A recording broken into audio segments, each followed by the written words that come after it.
Faustina, Jaslin, exam ഒക്കെ കഴിഞ്ഞോ? ഇല്ല, ഞങ്ങള് വെറുതെ മെഴുകുതിരി കത്തിച്ച് പ്രാർത്ഥിക്കാൻ വന്നതാ.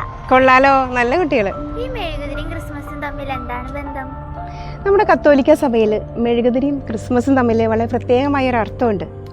ഈ മെഴുകുതിരി ലോകത്തിൻ്റെ പ്രകാശമായ ഈശോയാണ് സൂചിപ്പിക്കുന്നത്.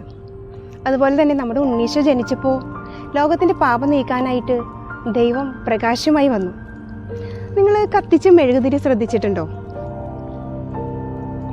ഈ മെഴുകുതിരിയിലെ മെഴുകും അതിനുള്ളിലുള്ള നൂലും അതിൽ നിന്ന് വരുന്ന ജ്വാലയ്ക്കും പ്രത്യേകമായ ഒരു അർത്ഥമുണ്ട്. അറിയോ നിങ്ങൾക്ക്? ഈ മെഴുക് പരിശുദ്ധ കന്യാമറിയത്തിൽ നിന്ന് ലഭിച്ച ഈശോയുടെ ശരീരമാണ്. ഇതിനുള്ളിൽ ആ തിരി ഈശോയുടെ ആത്മാവാണ്. അതിൽ നിന്ന് വരുന്ന ജ്വാല അത് ഈശോയുടെ ദൈവത്വമാണ്.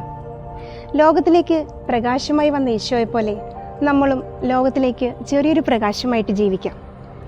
ഏവർക്കും ശാന്തിയുടെയും സമാധാനത്തിൻ്റെയും പ്രകാശത്തിൻ്റെയും നല്ലൊരു ക്രിസ്മസ് ആശംസിക്കുന്നു.